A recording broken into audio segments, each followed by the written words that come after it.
Bonjour à tous, bienvenue pour ce nouveau En Peignoir, l'émission qui vous parle de thermalisme chaque semaine sur Logos FM.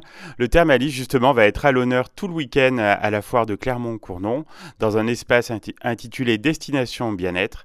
La directrice générale de la foire est à nos côtés aujourd'hui pour nous en parler. Bonjour Catherine Merlot. Bonjour. Catherine, comment se profile cette nouvelle édition de la foire?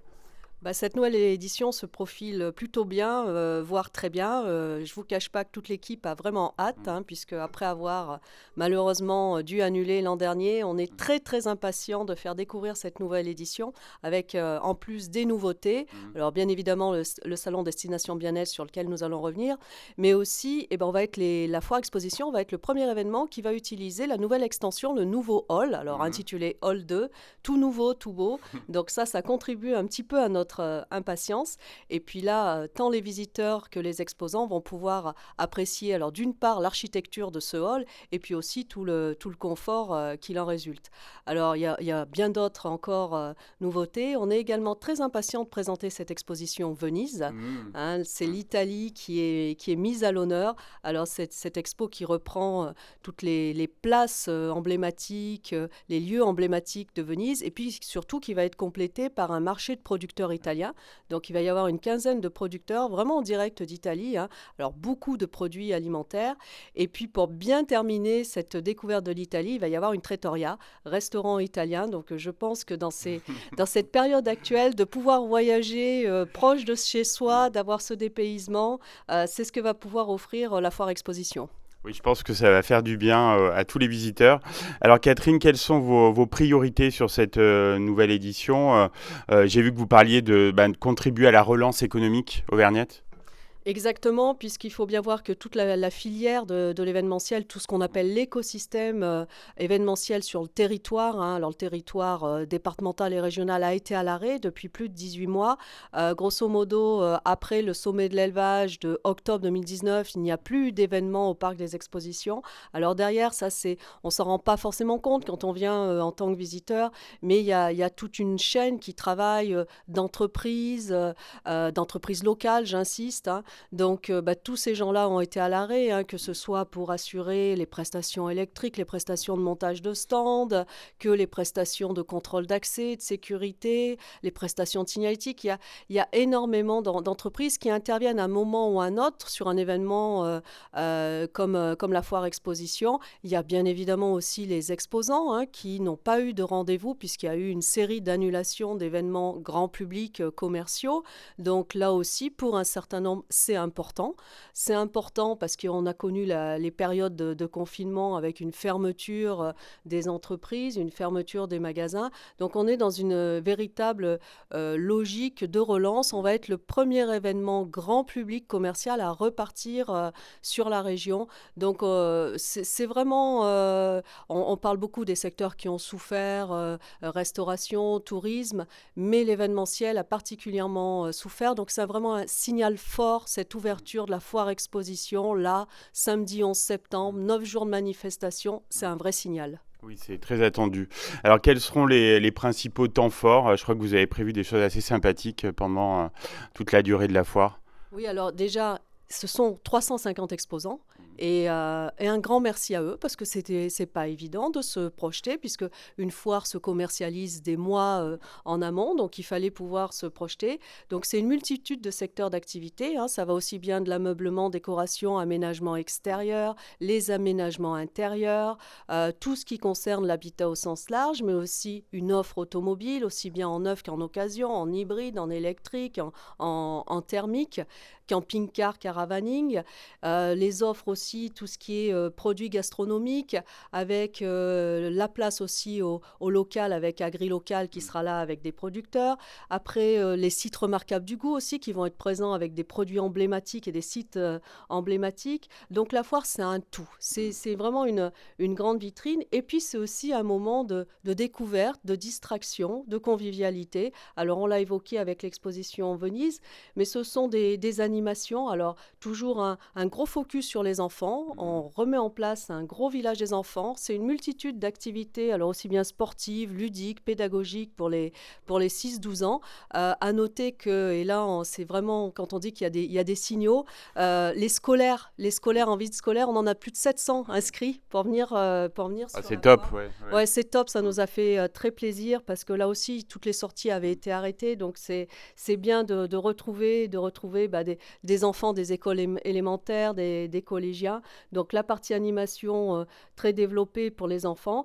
Et puis, on va retrouver aussi des choses en lien avec Venise, des défilés de costumes vénitiens. On va retrouver des comédiens qui vont s'inspirer de la comédie dell'arte, plein de choses. On va retrouver un trio musical. Et puis aussi, nouveauté d'importance, et on va peut-être y revenir en détail, les nouveaux rendez-vous, ce qu'on appelle nous les éphémères au cours de la manifestation. Et puis il y aura aussi la place à l'humour. Ça aussi, c'est un petit peu nouveau. Ça sera plus avec les comédiens à ce niveau-là dans les allées. Après, il y a aussi le côté sportif. Oui, j'allais vous en parler. Le Clermont Foot, c'est énorme aussi. Alors, Clermont Foot, c'est énorme, sachant qu'on avait déjà, comment dirais-je, Collaborer. appris les choses, collaboré avant la montée en Ligue 1. Donc, on est très, très fiers et on est ravis d'accueillir Clermont Foot qui va proposer là encore beaucoup de choses dès la grande place d'entrée. Alors, il y aura le bus des joueurs, plein d'animations autour du foot, plein de goodies aussi qui vont être à gagner. Ça, c'est pour le foot. Et puis, on a le dimanche 12 septembre, ça va être la 7e édition du Grand Trail de Clermont, donc course à pied en pleine nature. Très attendu aussi. Très attendu, avec une course qui est devenue incontournable, c'est la fameuse Directissime. C'est la descente du Puy-de-Dôme jusqu'à la Grande Halle, jusqu'à la foire. Alors c'est vrai que c'est du dénivelé négatif, ça peut sembler comme ça assez facile, mais ça l'est pas du tout parce qu'il y a quand même du dénivelé positif par moment et c'est assez technique. Et c'est une course qui a aussi le charme puisque les participants sont convoyés en panoramique des dômes, on utilise des bus, donc il y a aussi une logique de développement durable par rapport à cette course. Donc le dimanche 12 septembre, départ et arrivée, encore une fois, sur la foire. Là, on était sur un gros côté sportif. Et puis, on en arrive aussi, ces fameuses nouveautés, ces salons éphémères. Alors, on va démarrer avec Destination Bien-être. Je vous propose, Catherine, qu'on fasse une toute petite pause musicale et on parlera justement donc, de ces plusieurs salons éphémères. Merci pour ce Empeignoir consacré à la foire de Clermont-Cournon et à la présence des stations thermales donc, sur cet événement. On va en parler très vite. Tout d'abord, Catherine Merlot, donc directrice générale de la foire. Il y aura 2 autres salons éphémères donc, qui se dérouleront après celui consacré au thermalisme. Est-ce que vous pouvez nous en parler ? Oui, alors ce sont 2 rendez-vous. Le premier, ça va être du 14 au 16 septembre. C'est le rendez-vous des acteurs de l'événement. C'est vrai que j'évoquais précédemment que la filière avait été beaucoup en souffrance. Donc, il nous a paru opportun, pertinent de proposer à ces acteurs, alors ce sont aussi bien des agences artistiques, des agences événementielles, des gestionnaires de salles, de lieux, des traiteurs, des standistes, des régisseurs qui vont être présents pour justement marquer le coup et dire on est là, on existe, on a besoin de travailler. Donc il ne faut pas hésiter à venir les rencontrer. Puis c'est souvent des métiers qu'on connaît mal dans le secteur de l'événementiel. C'est vrai, oui. Il y a toujours un petit peu un côté strass et paillettes.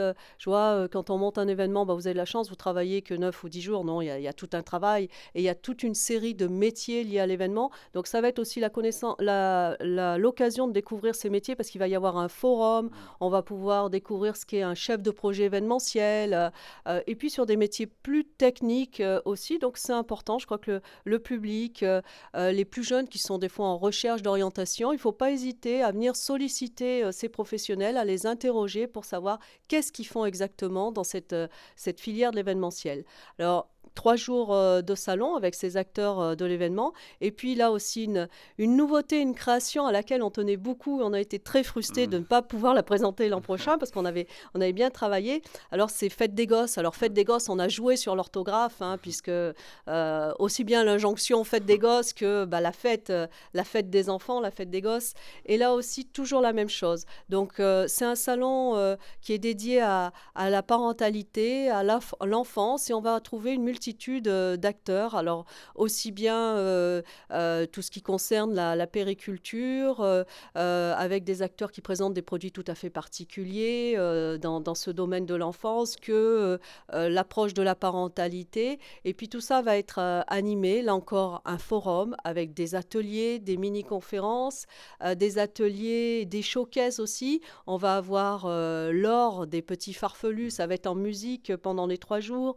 On va avoir aussi la dédicace d'une auteure de chez Albin Michel qui va dédicacer son livre, c'est 100 questions des enfants sur la sexualité, l'amour. Donc des fois, ça peut être une aide bien précieuse. Elle sera là le dimanche 19 septembre en dédicace, donc ça sera vraiment l'occasion de venir la voir, d'échanger avec elle. Donc il va se passer plein de choses sur ce salon. Il y a 25 acteurs qui vont être présents. Et là encore, c'est dans l'échange, c'est ce qu'on a voulu. Alors ces 3 salons sont dans un espace un petit peu différent. On l'a conçu différemment de ce qui se propose habituellement. On verra, c'est très ouvert, cette place, ce forum central pour permettre les interventions, les ateliers, les animations. Donc ça sera aussi l'occasion pour les visiteurs de découvrir une autre façon dont on expose. Et alors, comment vous avez eu l'idée d'inviter les acteurs du thermalisme donc à ce premier salon éphémère, donc du 11 au 13 septembre? Dans la même logique que les acteurs de l'événement, on sait que malheureusement les stations thermales ont dû fermer, beaucoup d'incertitudes, très compliquées aussi en réouverture, parce que tout comme dans l'événementiel, c'est pas parce qu'on a décidé que le lendemain ça devait ouvrir que ça met un peu de temps. que ça peut se faire, et on imagine bien toutes les contraintes qu'il y a.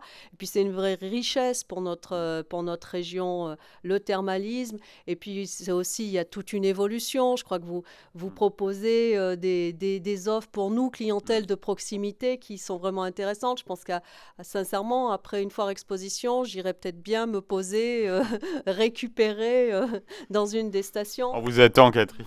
Pas de problème. Et je pense que voilà, il y a aussi cette clientèle de proximité, cette clientèle locale qui a peut-être pas toutes les données par rapport à toutes les offres qui peuvent être proposées dans une logique aussi de bien-être qui est de plus en plus développée.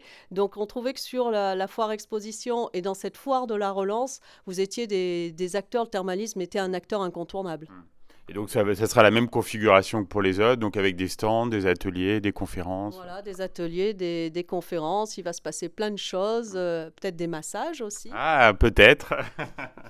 Donc, un petit peu de sport aussi, non Un peu d'activité physique, oui. Parce que je crois que c'est complémentaire. Complètement, oui, tout à fait. Donc ça va être assez riche. Alors, quelles seront les conditions? Là, on va rentrer dans les conditions techniques. Comment rentrer à la foire? Donc, il faut le pass sanitaire, on imagine. Alors le pass sanitaire, comme tout événement et comme un grand nombre de lieux depuis le 30 août, contrôle en amont de ce qu'on appelle nous le contrôle d'accès. Et puis on aura un centre de dépistage ouvert de 11h à 19h. Les dépistages sont gratuits, tests antigéniques en un quart d'heure. Donc voilà, alors pas de pass sanitaire pour les moins de 18 ans. Donc par contre, s'ils n'ont pas de pass, ils devront porter le masque pour les 12-17 ans. Donc voilà, c'est du classique actuellement. Oui, un accès assez facilité du coup. Oui, très, très facilité. Il y a suffisamment de moyens mis en œuvre pour fluidifier les choses. Alors j'ai une question rituelle, Catherine, en fin d'émission. Quand vous êtes-vous retrouvée en peignoir la dernière fois? Alors, je me suis retrouvée en peignoir au mois de juillet dernier à la Garden and Wine Party au château de Saint-Saturnin. J'ai été capturée par les accros du peignoir. Je n'ai pas eu le choix. En plus, il a fallu que je danse en peignoir. Donc, c'est un bon souvenir qui restera. Ouais, tout à fait. Un grand merci, Catherine, pour votre participation à l'émission. Puis on vous souhaite une excellente édition 2021 pour la foire de Clermont-Cournon. Merci beaucoup et on vous attend vraiment nombreux parce qu'on a besoin de ce soutien.